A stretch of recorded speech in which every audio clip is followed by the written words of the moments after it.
ইসলামের মূল স্তম্ভ 5টি। জাকাত ইসলামের তৃতীয় স্তম্ভ।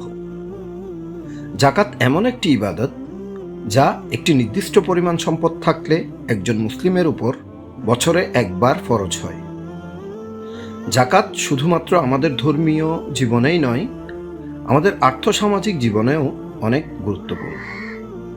ইসলাম সিরিজের 4র্থ এপিসোডে আজ আমরা আলোচনা করব ইসলামের তৃতীয় স্তম্ভ জাকাত নিয়ে, যা আমাদের ধর্মীয় জীবনের সাথে সাথে আমাদের আর্থসামাজিক জীবনকেও সমৃদ্ধ করে।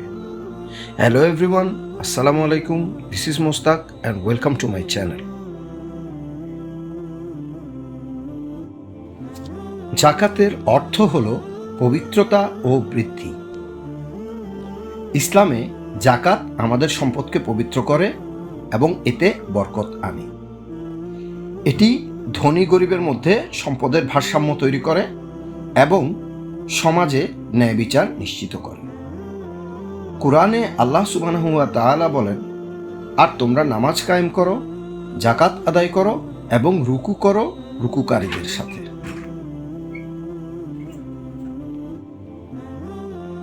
প্রত্যেক মুসলিম পুরুষ ও নারীর জন্য জাকাত ফরজ যদি তার সম্পদ নিসাবের পরিমাণে পৌঁছায় এবং 1 বছর ধরে তা বিদ্যমান থাকে। নিসাব বলতে বোঝায় নির্ধারিত পরিমাণের সম্পদ, যা বর্তমানে 87.48 গ্রাম সোনা বা 612.36 গ্রাম রূপার সমমূল্যের সম্পদ। নিসাব পরিমাণ সম্পদ একজন মুসলিমের যদি 1 বছর পর্যন্ত থাকে তবে তার উপর জাকাত ফরজ হয়। জাকাত সাধারণত মূল সম্পদের উপরে 2.5% হারে প্রদান করতে হয়। জাকাত প্রদানের মাধ্যমে আমাদের আত্মার পবিত্রতা অর্জন হয়। জাকাত আমাদের মধ্যে লোভ ও অহংকার দূর করে। সমাজের গরিব, এতিম, বিধবা এবং অভাবগ্রস্ত মানুষ জাকাতের মাধ্যমে সাহায্য পায়। জাকাত দিলে সম্পদে আল্লাহর রহমত বৃদ্ধি পায় এবং জাকাতের মাধ্যমে ধনী গরিবের মধ্যে সম্পর্ক দৃঢ় হয়।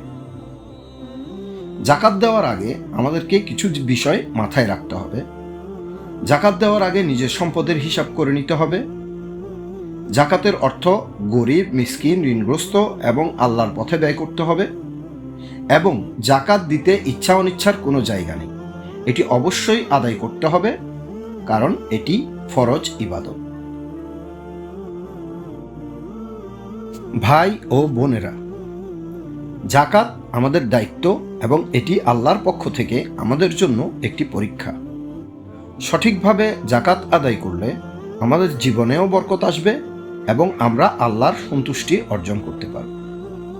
আসুন আমরা সবাই এই দায়িত্ব পালন করি এবং সমাজে শান্তি প্রতিষ্ঠায় ভূমিকা রাখি। ভিডিওটি যদি আপনাদের ভালো লেগে থাকে তাহলে লাইক দিন, শেয়ার করুন এবং অবশ্যই সাবস্ক্রাইব করুন। আজকের ভিডিও দেখার জন্য ধন্যবাদ।